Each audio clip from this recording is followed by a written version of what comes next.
Hey y'all, happy Saturday. Today is March 18th, 2023, and I am struggling to get this word out. I've had distractions, but I think we're good.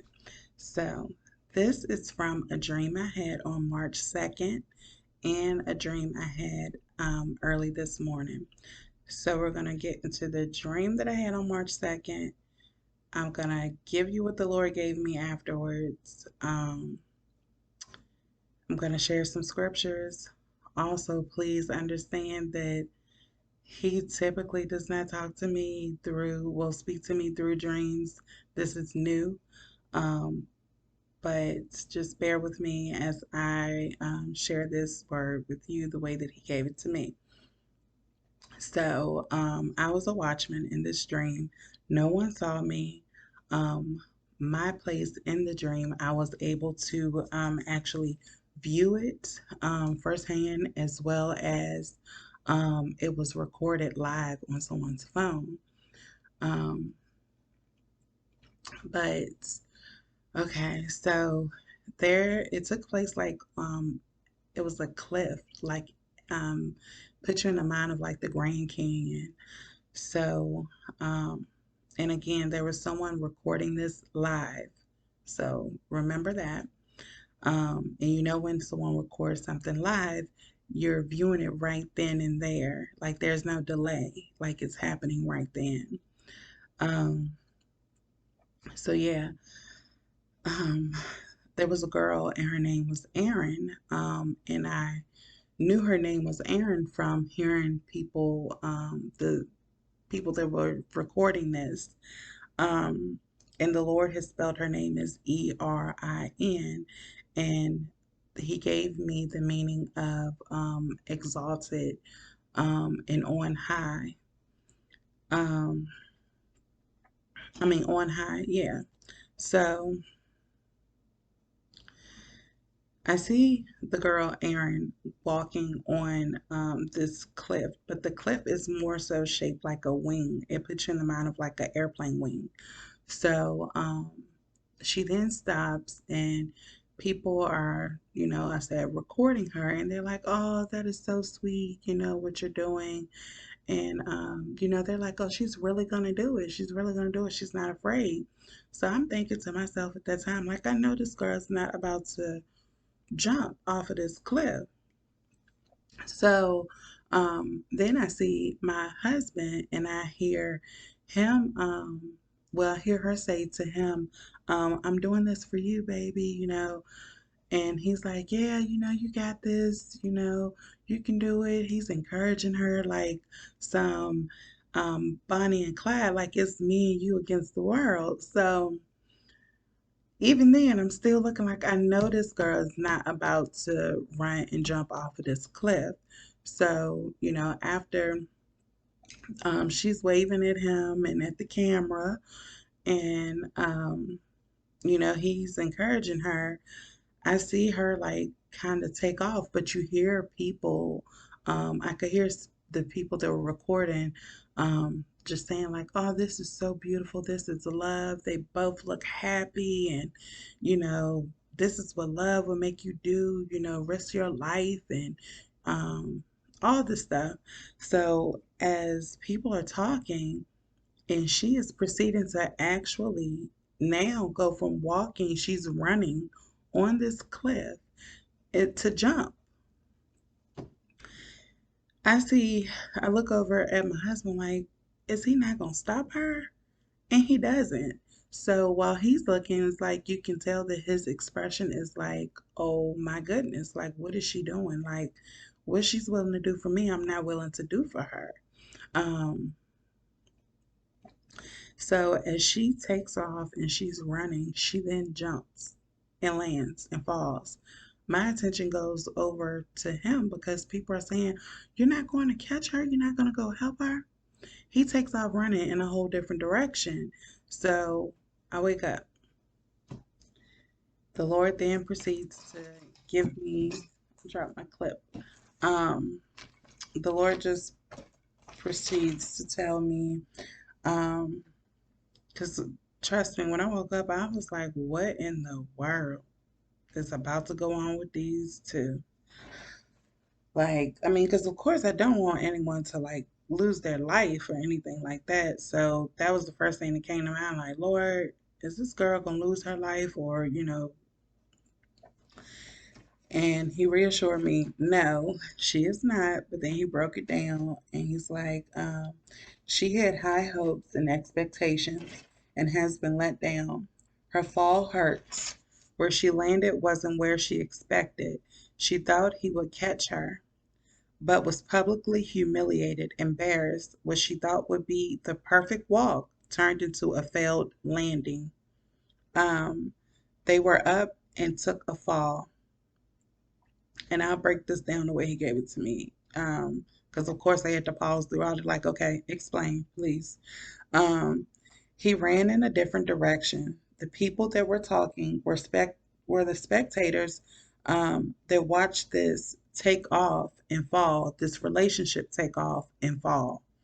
Um, and the Lord said, failed takeoff, live, and he went back to the live again, saying that this took place now. This was on March 3rd. And he said this was taking place now. He said, when someone is recording something live, there's no delay in you seeing it. There was not even a buffer within what this girl was doing. Like, she took off and fell. Um, he said, live, it's happening now. Many are witnessing.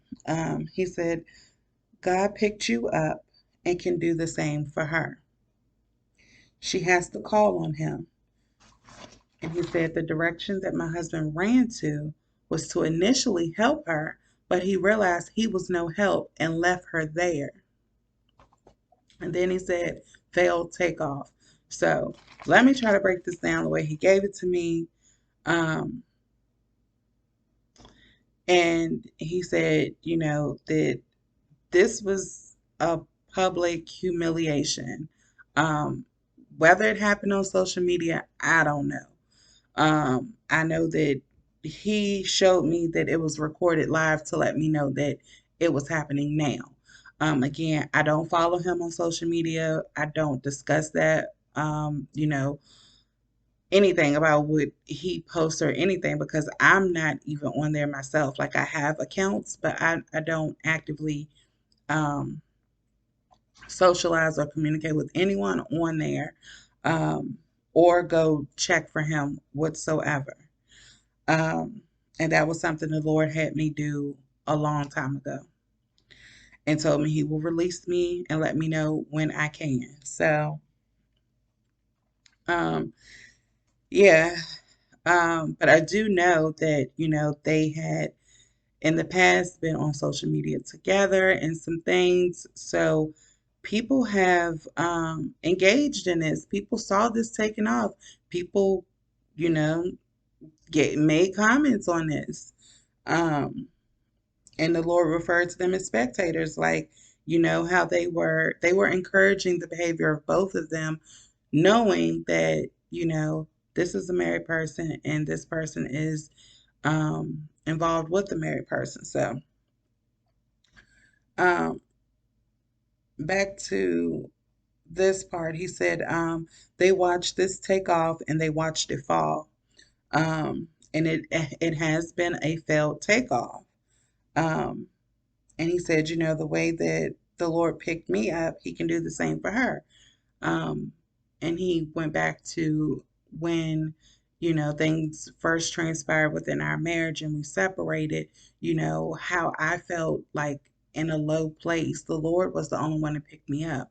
So, her thinking that he was going to pick her up, my spouse was going to pick her up, it didn't happen that way. No one can pick you up, only God can pick you up and revive you in any situation.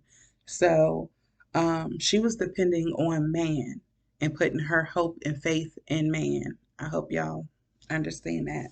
And you know that you cannot put your faith in no man to trust that they will revive you. Only the Lord. You trust in the Lord.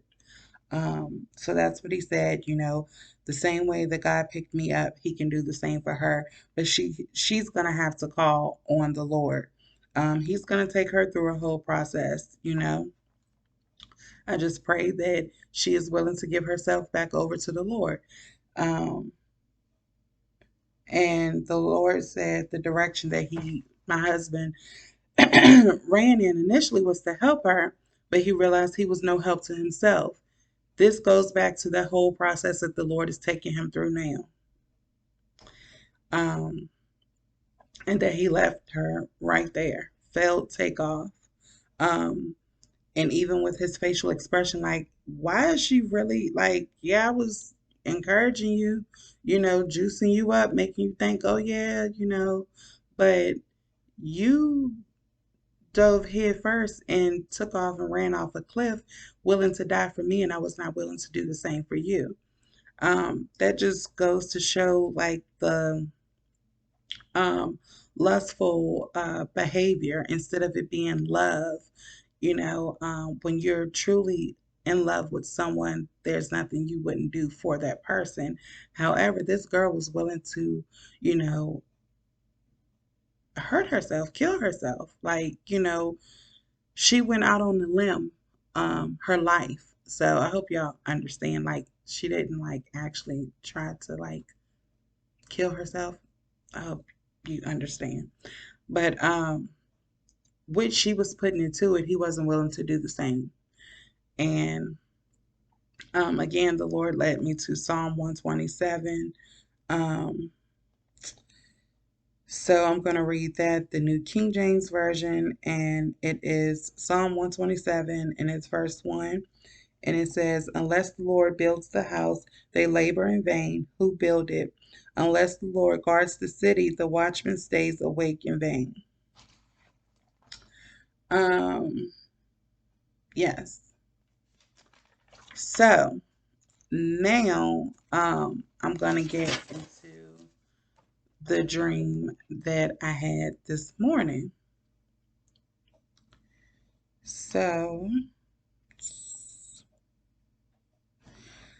okay.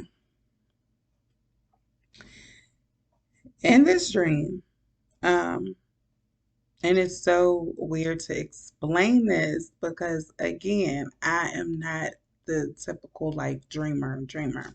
So, he typically does not give me dreams. A hair stitch. But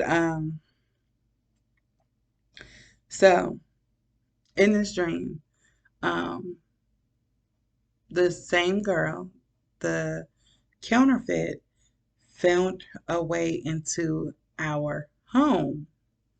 Um, and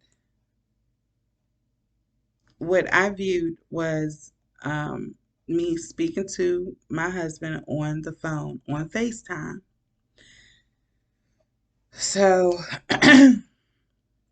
excuse me, this is how I was able to see where he was at. So, when I explain this to you, understand that I saw this part through FaceTime. Um, he was walking outside, he was outside, but in the direction of walking away from, did I put that part? I gotta put that name in here. Um, he was walking away from like a group of friends and walking to get into his car. So as he was walking, they were trying to call him back, and he continued to go. Um,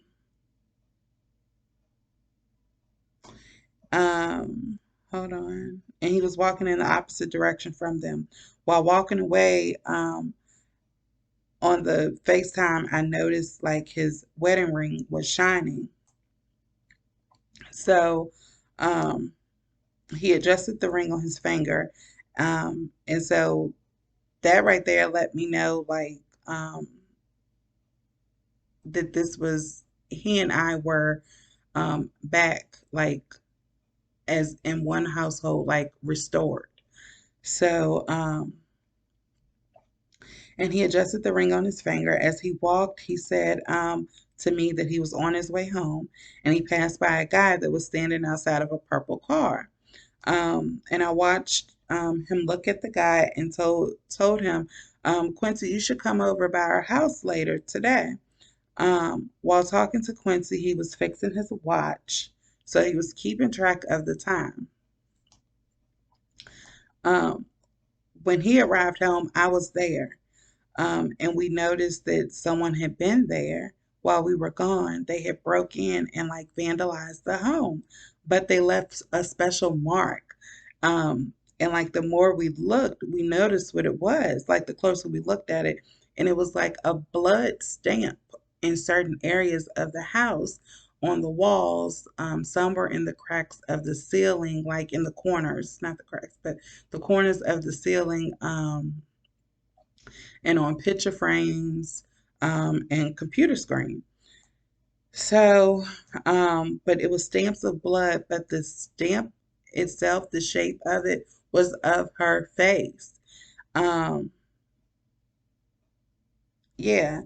And my husband then told me, he said, I knew that she would be here and do this. You know, I knew that she was going to come because she said that, you know, anyone she's ever dealt with, it usually takes 3 times. She appears 3 times before she leaves for good.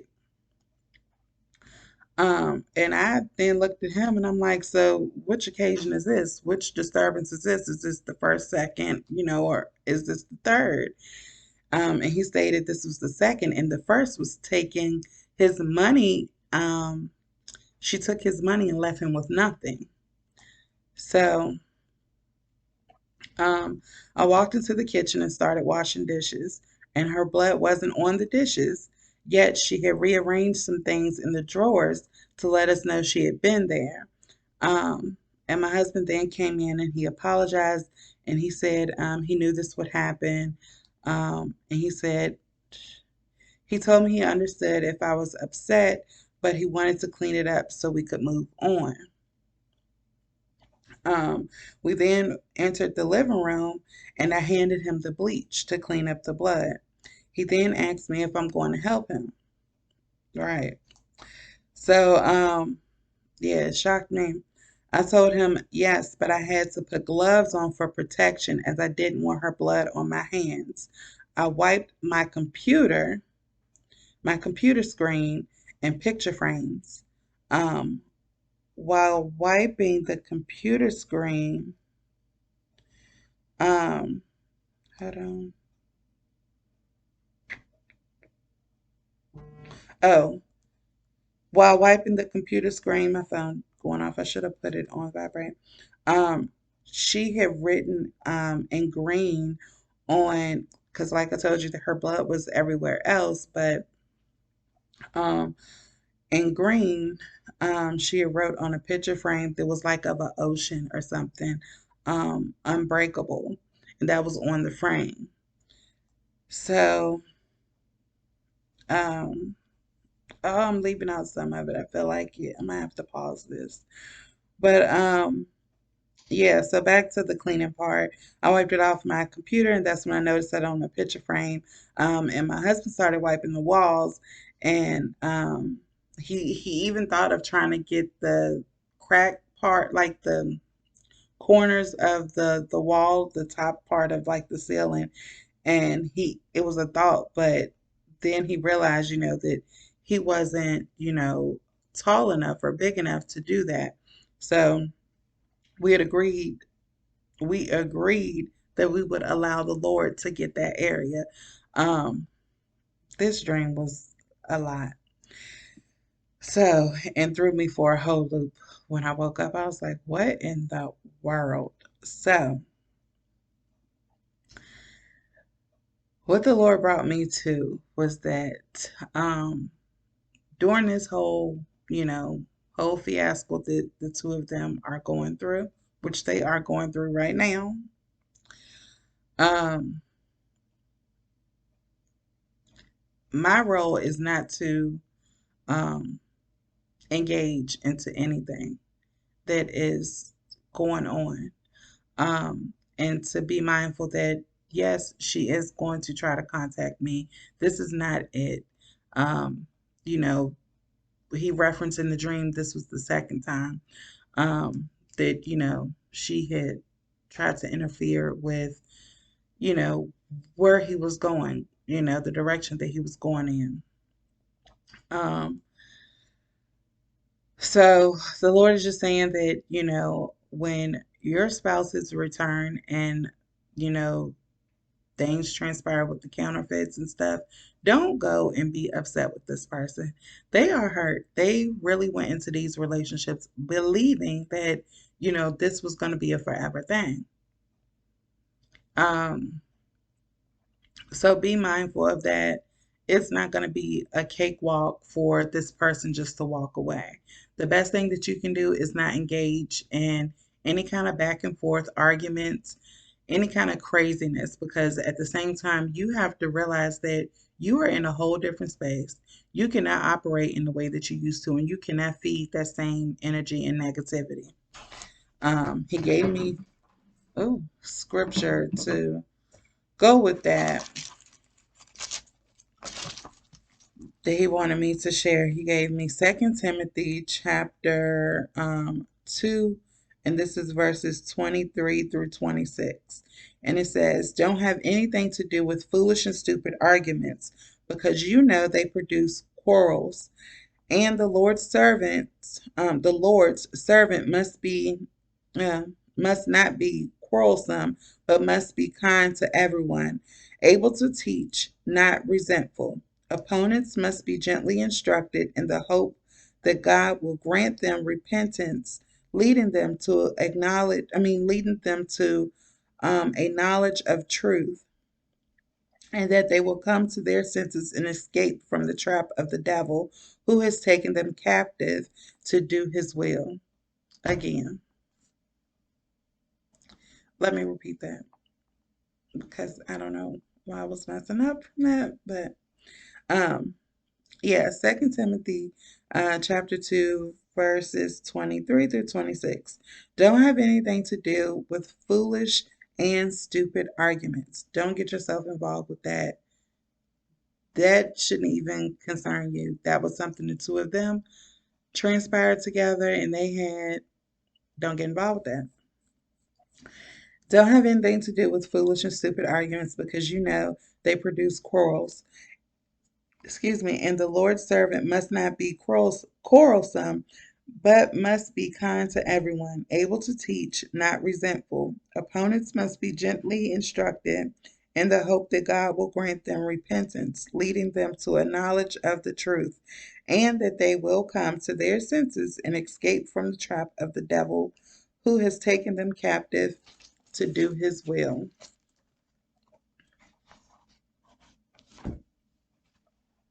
I hope that makes sense. I hope that makes sense. Also, he wanted me to share,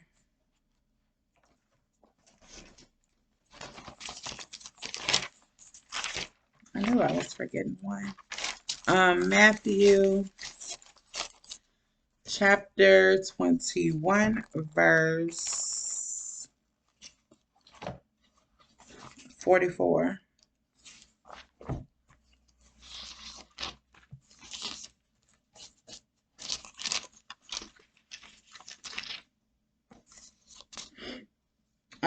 And it says, "Anyone who falls on this stone will be broken to pieces. Anyone on whom it falls will be crushed." So let me break that down. If you read the whole parable, it's from Matthew 21, verse 33, um, down to verse 46. But I'm not reading all of that. I'm only reading what the Lord told me to read, which was chapter 21, verse 44. "Anyone who falls on this stone will be broken to pieces. Anyone whom it falls will be crushed." So, to explain that, um,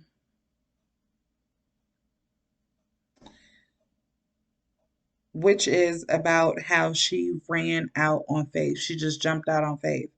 Her faith was not within the Lord, it was with man. A call to faith, an appeal to one whose eyes to open one's eyes and see that Jesus is indeed the Son of God sent into the world to save us. So he died to save us. She put her faith into man instead of putting it into God. If her faith was in the Lord, she would have knew that this whole thing would have never lasted, that that was not who the Lord had ordained for her. And also, um, Matthew 21, verse 44 means that it was a warning against rejecting Jesus Christ.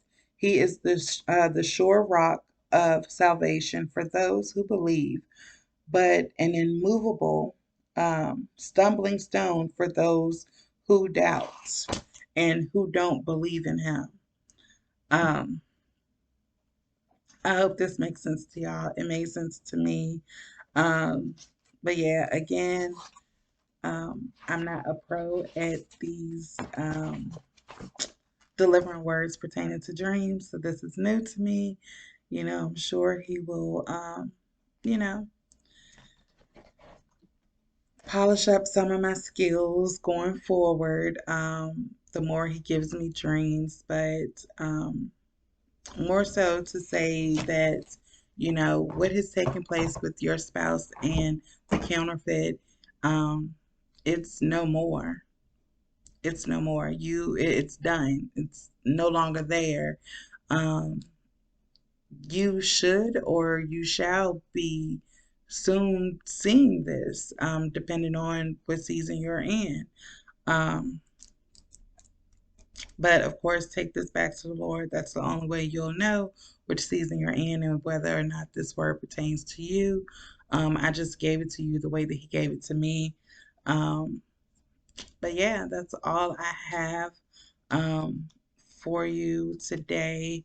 I shared something in my community post that he led me to share with you all as well. But yes, I am wrapping this one up. I love you. The Lord loves you most. And enjoy the rest of your Saturday. Bye.